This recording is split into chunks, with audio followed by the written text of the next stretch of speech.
السلام عليكم ورحمة الله. الحمد لله رب العالمين، والصلاة والسلام على رسول الكريم وعلى آله وصحبه أجمعين. أما بعد، أشهد أن لا إله إلا الله وأشهد أن محمدا عبده ورسوله. رب اشرح لي صدري ويسر لي أمري واحلل عقدة من لساني يفقه قولي. اللهم صل على محمد وعلى آل محمد كما صليت على إبراهيم وعلى آل إبراهيم إنك حميد مجيد. اللهم بارك على محمد وعلى آل محمد كما باركت على إبراهيم وعلى آل إبراهيم إنك حميد مجيد. أعوذ بالله من الشيطان الرجيم. بسم الله الرحمن الرحيم. يا أيها الذين آمنوا اتقوا الله حق تقاته ولا تموتن إلا وأنتم مسلمون. ಪ್ರೀತಿಯ ಸಹೋದರ ಸಹೋದರಿಯರೇ, ನಮ್ಮನ್ನು ಸೃಷ್ಟಿಸಿ ನಮ್ಮನ್ನು ಪರಿಪಾಲಿಸುವ ಏಕೈಕನಾದ ಅಲ್ಲಾಹನ ನಿಯಮಗಳನ್ನು ಜೀವಿತದ ಎಲ್ಲ ಘಟ್ಟಗಳಲ್ಲಿಯೂ ಪಾಲಿಸಿ ಭಯಭಕ್ತಿಯೊಂದಿಗೆ ಜೀವಿಸಬೇಕಾಗಿ ಪ್ರಥಮವಾಗಿ ಸ್ವಂತದೊಂದಿಗೂ ತದನಂತರ ನಿಮ್ಮೆಲ್ಲರೊಂದಿಗೂ ಉಪದೇಶಿಸುತ್ತೇನೆ, ವಸಿಯತ್ ಮಾಡುತ್ತೇನೆ. ಅಲ್ಲಾಹನನ್ನು ನಾವು ಭಯಪಟ್ಟು ಜೀವಿಸಬೇಕು. ಅವನನ್ನು ಭಯಪಟ್ಟು ಜೀವಿಸುವವರನ್ನಾಗಿದೆ ಅಲ್ಲಾಹನು ಇಷ್ಟಪಡುತ್ತಾನೆ. ನಾವು ಪ್ರತ್ಯೇಕವಾಗಿ ನಮ್ಮ ರಹಸ್ಯ ಜೀವನದಲ್ಲೂ ಪರಸ್ಯ ಜೀವನದಲ್ಲೂ ಅಲ್ಲಾಹನನ್ನು ಭಯಪಟ್ಟು ಜೀವಿಸಬೇಕೆಂದು ಹೇಳುತ್ತೇನೆ. ಒಮ್ಮೆ ಒಂದು ಗುರುಗಳು ತಮ್ಮ ಎಲ್ಲ ವಿದ್ಯಾರ್ಥಿಗೆ ಬಾಲೆಯನ್ನು ಕೊಡುತ್ತಾರೆ. ಬಾಲೆಯನ್ನು ಕೊಟ್ಟು ಅವರು ಹೇಳುತ್ತಾರೆ, ಈ ಬಾಲೆಯನ್ನು ಯಾರಿಗೂ ಕಾಣದಂತಹ ಜಾಗದಲ್ಲಿ ಹೋಗಿ ನೀವು ತಿನ್ನಬೇಕು. ಹಾಗೆ ಮಕ್ಕಳು ಗುರುವಿನ ಆಜ್ಞೆಯನ್ನು ಪಾಲಿಸಿ ಎಲ್ಲರೂ ಹೋಗಿ ಯಾರಿಗೂ ಕಾಣದಂತಹ ಒಂದೊಂದು ಜಾಗದಲ್ಲಿ ಅಡಗಿಕೊಂಡು ತಿನ್ನುತ್ತಾರೆ. ಮರುದಿವಸ ಬಂದು ಎಲ್ಲರೂ ತಮ್ಮ ಕಥೆಯನ್ನು ಹೇಳುತ್ತಾರೆ. ನಾನು ಇಲ್ಲಿಗೆ ಹೋಗಿ ತಿಂದೆ ಎಂದು ಪ್ರತಿಯೊಂದು ವಿದ್ಯಾರ್ಥಿಗಳು ಹೇಳುತ್ತಾರೆ. ಆದರೆ ಒಂದು ವಿದ್ಯಾರ್ಥಿ ಮಾತ್ರ ಏನು ಮಾತನಾಡುವುದಿಲ್ಲ. ಆ ವಿದ್ಯಾರ್ಥಿ ಬಾಲೆಯನ್ನು ತಿಂದಿರಲಿಲ್ಲ. ಇದನ್ನು ಕಂಡ ಗುರುಗಳು ಕೇಳುತ್ತಾರೆ, ಯಾಕೆ ನೀನು ಬಾಲೆ ತಿನ್ನಲಿಲ್ಲ? ಆಗ ಆ ವಿದ್ಯಾರ್ಥಿಯು ಗುರುವಿನೊಂದಿಗೆ ಮರುಪ್ರಶ್ನಿಸುತ್ತಾನೆ, ನಾನು ಹೇಗೆ ತಿನ್ನಲಿ? ನಾನು ಎಲ್ಲಿ ಹೋದರೂ ನನ್ನನ್ನು ಒಬ್ಬ ನೋಡುತ್ತಾನೆ. ಆಗ ಗುರುಗಳು ಹೇಳುತ್ತಾರೆ, ನೀನು ನಿನ್ನ ಕೊಠಡಿಯ ಮಂಚದ ಅಡಿಯಲ್ಲಿ ಹೋಗಿ ತಿನ್ನಬೇಕಾಗಿತ್ತು. ಆಗ ವಿದ್ಯಾರ್ಥಿ ಹೇಳುತ್ತಾನೆ, ಅದೇ ಗುರುಗಳೇ, ಅಲ್ಲಿ ಹೋಗಿ ತಿಂದರೂ ನನ್ನನ್ನು ನೋಡಲು ಒಬ್ಬ ಇದ್ದಾನೆ. ಪ್ರತಿಯೊಂದು ಸ್ಥಳದಲ್ಲಿಯೂ ಹೇಳುವಾಗ ವಿದ್ಯಾರ್ಥಿ ಹೇಳುತ್ತಾನೆ, ನಾನು ಎಲ್ಲಿ ಹೋದರೂ ನನ್ನನ್ನು ಒಬ್ಬ ನೋಡುತ್ತಲೇ ಇದ್ದಾನೆ. ಆಗ ಗುರುಗಳು ಅಚ್ಚರಿಪಟ್ಟು ಕೇಳುತ್ತಾರೆ, ಅದ್ಯಾರಪ್ಪ ಆ ಮಹಾತ್ಮನು? ನೀನು ಎಲ್ಲಿ ಹೋದರೂ ನಿನ್ನನ್ನು ನೋಡುವಂತಹ ಆ ಮಹಾತ್ಮನು ಯಾರು? ಆಗ ಅವನು ಹೇಳುತ್ತಾನೆ, ಮೇಲಿರುವನು. ಇದೇ ವಿಷಯದ ಕುರಿತು ನಾನು ನಿಮ್ಮ ಮುಂದೆ ಮಾತನಾಡಲು ಇಚ್ಛಿಸುತ್ತೇನೆ. ನನ್ನ ವಿಷಯವೇನೆಂದರೆ ಅತ್ತಕ್ವ, ದೇವಭಕ್ತಿ. ದೇವಭಕ್ತಿ ಎಂದರೇನು? ದೇವಭಕ್ತಿ ಎಂದರೆ ಅಲ್ಲಾಹನೊಂದಿಗೆ ಪ್ರೀತಿ, ಗೌರವ, ಆತನು ನಮ್ಮನ್ನು ಸದಾ ನೋಡುತ್ತಿದ್ದಾನೆಂದ ನಂಬಿಕೆ, ಆತನು ದ್ವೇಷಿಸುವನೋ ಕೋಪಿಸುವನೋ ಎಂಬ ಭೀತಿ, ಆತನ ಶಿಕ್ಷೆಯ ಭಯ, ಆತನ ಮುಂದೆ ಉತ್ತರಿಸಬೇಕಾದೀತೆಂಬ ಚಿಂತೆ, ಆತನ ಮೆಚ್ಚುಗೆ ಗಳಿಸುವ ಹಂಬಲ, ಇವು ದೇವಭಕ್ತಿಯಲ್ಲಿ ಸೇರಿವೆ. ಇದನ್ನೇ ತಕ್ವಾ, ಅತ್ತಕ್ವಾ ಅಥವಾ ದೇವಭಯ ಎಂದು ಕರೆಯುತ್ತೇವೆ. ಇಸ್ಲಾಮಿನ ಎರಡನೇ ಖಲೀಫರಾದ ಶ್ರೇಷ್ಠರಾದ ಉಮರ್ ಫಾರೂಕ್ ರಲಿಯಲ್ಲಾಹು ಅನ್ಹುರವರ ಬಗ್ಗೆ ನೀವು ಅರಿತಿದ್ದೀರಿ. ಅವರು ಒಮ್ಮೆ ಉಬೈ ಬಿನ್ ಕಅಬ್ ಎಂಬ ಸಹಾಬಿಯೊಡನೆ ಕೇಳಿದರು, ಮಾ ಮಅನ ತಕ್ವಾ, ತಕ್ವಾ ಎಂದರೇನು? ಉಬೈ ರಲಿಯಲ್ಲಾಹು ಅನ್ಹುರವರು ಮರುಪ್ರಶ್ನೆ ಹಾಕಿದರು, ನೀವು ಮುಳ್ಳು ತುಂಬಿದ ಹಾದಿಯಲ್ಲಿ ನಡೆದಿದ್ದೀರಾ? ಆಗ ಉಮರ್ ರಲಿಯಲ್ಲಾಹು ಅನ್ಹುರವರು ಹೇಳುತ್ತಾರೆ, ಹೌದು.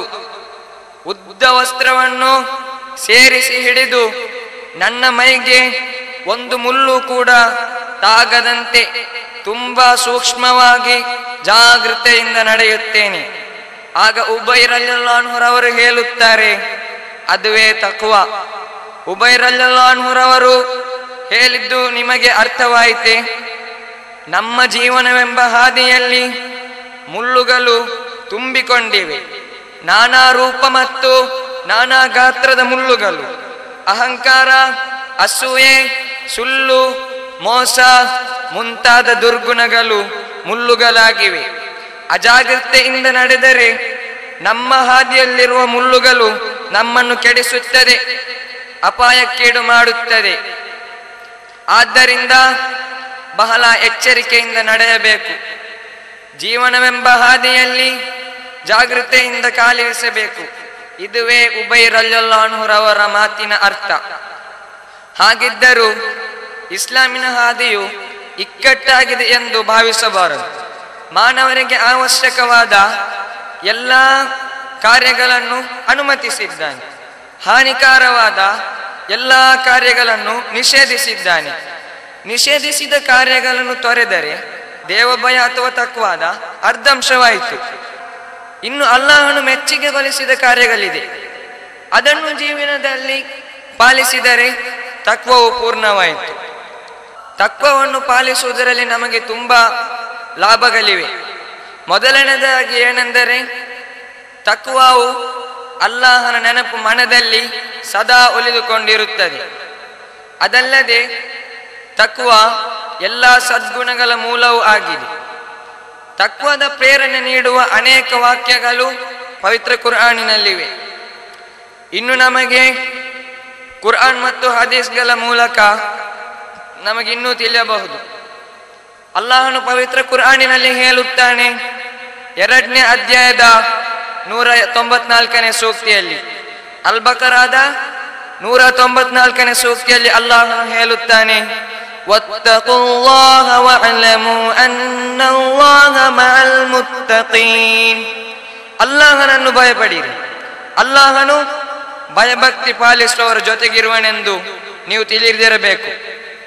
ಈ ಸೂಕ್ತಿಯಲ್ಲಿ ನಮಗೇನು ತಿಳಿದು ಬರುತ್ತೆಂದರೆ, ಯಾರು ತಕ್ವವನ್ನು, ಯಾರು ಜೀವನದಲ್ಲಿ ಅಲ್ಲಾಹನ ಭಕ್ತಿಯಿಂದ ಅಲ್ಲಾಹನನ್ನು ಪಾಲಿಸಿ ಜೀವಿಸುವವರೋ ಅಲ್ಲಾಹನು ಅವರ ಜೊತೆಗಿರುತ್ತಾನೆಂದು ಈ ಸೂಕ್ತಿಯಲ್ಲಿ ನಮಗೆ ತಿಳಿದು ಬರುತ್ತದೆ. ಇದೇ ಅಧ್ಯಾಯದ ಮತ್ತೊಂದು ಕಡೆ 223ನೇ ಸೂಕ್ತದಲ್ಲಿ ಅಲ್ಲಾಹನು ಹೇಳುತ್ತಾನೆ, ವತ್ತಖುಲ್ಲಾಹ ವಅಲಮು ಅನ್ನಕುಂ ಮುಲಾಖೂಹ್. ಅಲ್ಲಾಹನನ್ನು ಭಯಪಡಿರಿ, ನೀವು ಮರಣದ ಬಳಿಕ ಆತನನ್ನು ಭೇಟಿಯಾಗಲಿರುವರೆಂದು ಅರಿತುಕೊಳ್ಳಬೇಕು. ಈ ಸೂಕ್ತಿಯಲ್ಲಿ ಏನು ತಿಳಿದು ಬರುತ್ತದೆ?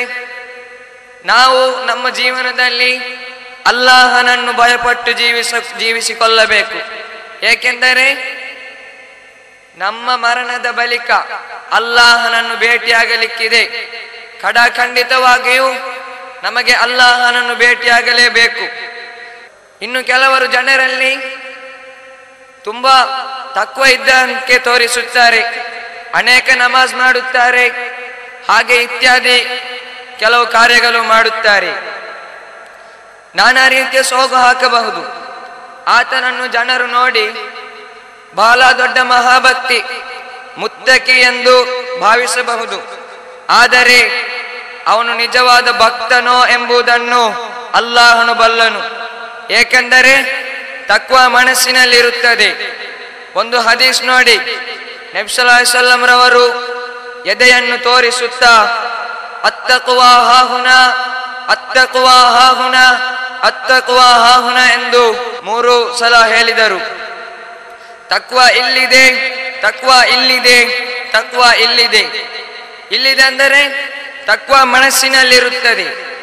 ಆದರೆ ಮನದಲ್ಲಿರುವ ತಕ್ವವು ವರ್ತನೆಯಲ್ಲಿ ಕಂಡು ಬರುತ್ತದೆ. ಚರಿತ್ರೆಯನ್ನು ನೋಡಿ, ಉಮರ್ ಫಾರೂಕ್ ರಲಿಯಲ್ಲಾಹು ಅನ್ಹು ರವರ ಆಡಳಿತದ ಸಮಯದಲ್ಲಿ ಅವರು ತಮ್ಮ ವೇಷವನ್ನು ಬದಲಿಸಿ ತಮ್ಮ ಸಾಮ್ರಾಜ್ಯದ ಸ್ಥಿತಿಗತಿಯನ್ನು ಅರಿಯಲು ಉಮರ್ ರಲಿಯಲ್ಲಾಹು ಅನ್ಹು ರವರು ಸಾಮ್ರಾಜ್ಯವನ್ನು ಸುತ್ತಾಡುವುದು ಅವರ ಒಂದು ಪದ್ಧತಿಯಾಗಿತ್ತು. ಒಮ್ಮೆ ರಾತ್ರಿ ಒಂದು ಮಗಳು ಮತ್ತೆ ತಾಯಿಯ ನಡುವೆ ಸಂಭಾಷಣೆ ಆಗುತ್ತದೆ. ಅದರಲ್ಲಿ ತಾಯಿಯು ಮಗಳಿಗೆ ಹೇಳುತ್ತಾಳೆ, ಮಗಳೇ, ಹಾಲಿಗೆ ಸ್ವಲ್ಪ ನೀರು ಸೇರಿಸು. ಆಗ ಮಗಳು ಮರು ಪ್ರಶ್ನಿಸುತ್ತಾಳೆ, ಏಕೆ ತಾಯಿಯೇ? ಅಮೀರುಲ್ ಮುಅ್ಮಿನರಾದ ಉಮರ್ ಫಾರೂಕ್ ರಲಿಯಲ್ಲಾಹು ಅನ್ಹು ರವರು ಹಾಲಿಗೆ ನೀರು ಸೇರಿಸುವುದನ್ನು ನಿಷೇಧಿಸಿದ್ದಲ್ಲವೇ? ಆಗ ಆ ಮಹಿಳೆಯು ತಾಯಿಯು ಹೇಳುತ್ತಾಳೆ, ಈಗ ಅಮೀರುಲ್ ಮುಅ್ಮಿನ್ ಕಾಣಬಹುದೇ? ನಾವು ಈ ಕೆಲಸವನ್ನು ಮಾಡುವುದು ಅವರು ಅರಿಯಬಹುದೇ?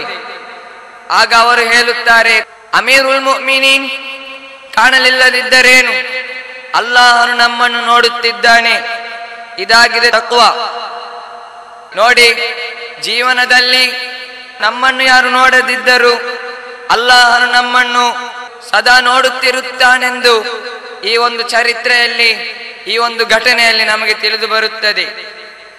ಆದ್ದರಿಂದ ನಮ್ಮ ಜೀವನದಲ್ಲಿ ಯಾವತ್ತು ಯಾವ ನಿಮಿಷಗಳಲ್ಲೂ ನಾವು ಅಲ್ಲಾಹನನ್ನು ಭಯಪಟ್ಟು ಜೀವಿಸಬೇಕು. ಇದಾಗಿದೆ ತಕ್ವಾ. ಅಲ್ಲಾಹನು ಮುತ್ತಕಿಗಳನ್ನು ಪ್ರೀತಿಸುತ್ತಾನೆ. ಅಲ್ಲಾಹನು 3ನೇ ಅಧ್ಯಾಯದ ಆಲ್ ಇಮ್ರಾನ್ ನಲ್ಲಿ ಹೇಳುತ್ತಾನೆ, ಯಾ ಅಯ್ಯುಹಲ್ಲದೀನ ಆಮನು ತಖುಲ್ಲಾಹ ಹಕ್ಕ ತುಕಾತಿಹ್. ಓ ಸತ್ಯವಿಶ್ವಾಸಿಗಳೇ, ನೀವು ಅಲ್ಲಾಹನನ್ನು ಭಯಪಡಿರಿ. ಹೇಗೆ ಭಯಪಡಬೇಕು? ಹಕ್ಕ ತುಕಾತಿಹ್, ಹೇಗೆ ಭಯಪಡಬೇಕೋ ಅದೇ ರೀತಿಯಲ್ಲಿ ನೀವು ಭಯಪಡಬೇಕು. ಉದಾಹರಣೆಗೆ, 4 ಗೋಡೆಯ ನಡುವೆಯಲ್ಲಿ ಅಶ್ಲೀಲವಾದ ನಿಷಿದ್ಧವಾದ ಮ್ಯೂಸಿಕ್ ಅನ್ನು ಕೇಳಲು ಮತ್ತು ಕಾಣುವಾಗ ನಾವು ಚಿಂತಿಸಬೇಕು, ಅಲ್ಲಾಹನು ನಮ್ಮನ್ನು ನೋಡುತ್ತಿದ್ದಾನೆ. ಮರಣವು ನಮ್ಮನ್ನು ಅವಲಂಬಿಸಿದರೆ ನಮ್ಮ ಅವಸ್ಥೆಯು ಕಠೋರವಾಗಿರಬಹುದು. ಆದ್ದರಿಂದ ಅಲ್ಲಿಂದ ಅಲ್ಲಾಹನನ್ನು ಭಯಪಟ್ಟು ನಾವು ಸರಿದರೆ ನಮ್ಮ ತಕ್ವಾವು ಪೂರ್ಣವಾಯಿತು. ಇದಾಗಿದೆ ತಕ್ವಾ. ಆದ್ದರಿಂದ ನಾವು ಅಲ್ಲಾಹನನ್ನು ನಮ್ಮ ಜೀವನದಲ್ಲಿ ಪ್ರತ್ಯೇಕವಾಗಿ ನಮ್ಮ ರಹಸ್ಯ ಜೀವನದಲ್ಲೂ ಪರಸ್ಯ ಜೀವನದಲ್ಲೂ ನಾವು ಅಲ್ಲಾಹನನ್ನು ಭಯಪಟ್ಟು ಜೀವಿಸಲು ಅಲ್ಲಾಹನು ನಮ್ಮನ್ನು ಅನುಗ್ರಹಿಸಲಿ. ಅಲ್ಲಾಹನು ಇಷ್ಟಪಡುವ ಮುತ್ತಕಿಗಳೊಡನೆ ಸೇರಿಸಲಿ. ಅಲ್ಲಾಹನು ನಮ್ಮೆಲ್ಲರ ಪಾಪಗಳನ್ನು ಮನ್ನಿಸಲಿ. ಅಸ್ಸಲಾಮು ಅಲೈಕುಂ ವರಹ್ಮತುಲ್ಲಾಹಿ ವಬರಕಾತುಹು.